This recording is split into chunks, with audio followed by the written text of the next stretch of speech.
As tolerant as we like to think our society now is, it's a sad fact that homosexuality is still criminalised in 76 nations and frowned upon in many more. Let's face it, how often do you see a gay couple openly holding hands in suburban Macclesfield? It still isn't easy, even in the liberal, fluffy, out and proud United Kingdom. I've been an advocate of gay rights, and I've also been making films about queer issues for most of my adult life. And even though we've come a long way and we're much more visible and everything's legal and a lot of the battles have been won, we've even got civil partnerships. But I think still with a lot of young gay men trying to come out to their fathers, there's still quite a bit of an emotional minefield to overcome. Of course, in Oscar Wilde's days, it was very hard being gay. And even in the late 1980s, when I was Michael's age, teenager, being gay then was still very difficult. There was a couple of sleazy bars, meeting men in some quite unsavoury places, and even having sex under the age of 21 was illegal. Anyway, how things have changed. Now if you're over the age of 18, you can use one of these lovely devices to meet your love match. Oh, who's that desperate looking bloke? It wasn't so easy for me when I was coming out as a teenager. Apart from the horrible bullying at school, I didn't really speak to my father about the issue. When he found out I was gay, there was really no communication with us for a long time. And now, sort of being older and being my father's age when I came out to him, I'm looking back and feel like perhaps those years were wasted. However, with our approach, we hope to make it easier for the dads and the lads. When I came out to my dad, he actually caught me in bed with someone, and I always thought he was this kind of angry monster because, you know, being young, having your father kind of reject you is quite hurtful.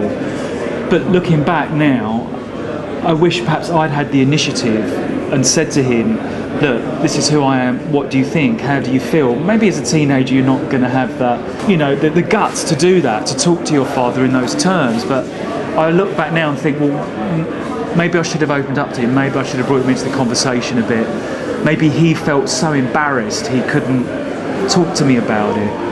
And I think perhaps there's some mileage in looking at your parents, perhaps, just from my experiences, and thinking, well, how do they feel? If I was in their shoes, how would I feel? What do they have assumptions about what they think is best for you? But when I do go see him on occasion, I say, do you want a cigarette?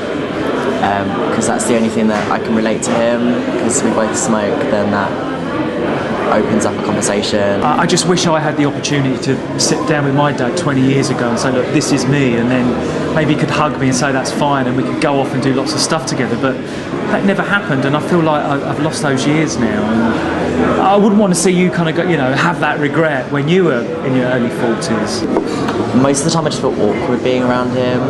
Like, I mean, I'd like to go see him and enjoy myself, like, and enjoy his company, but I just feel seeing him is just a chore. Both Christian and I are on the same mission to get things out in the open, and even though our experiences of coming out to our father was very different, there is no textbook solution. I'll be out there on the streets talking to those who struggle with coming out and those who have led the way, whilst I'll also be offering up some strong debate and alternative viewpoints. Listen, I'm not sure if you was aware, but last week was the Gay Pride March in Moscow and it was attacked again. Authorities did nothing as usual. I think it'd be really sobering to get Michael and, more importantly, his dad down there and stick them at the front of the march, make them really visible. I think we should do that. Okay, well, maybe not at the front, but I really don't think we should always just wrap the dads up in cotton wool. Gay rights for Russia! Gay rights for Russia! Gay rights for Russia! I think we need to be a bit more cautious here. You know, this is a big deal really for any parents. Even the most liberal parents can, you know, this can be quite a surprise, and it takes a little bit of getting used to. Okay, I take your point. I mean, we're not going to be breaking windows or anything, but maybe if at least we could attend, I think, you know, in my experience, you know, showing my father that the world could actually be quite hostile and a dangerous place, yeah. opened his eyes a little bit, you know, made him at least sympathise.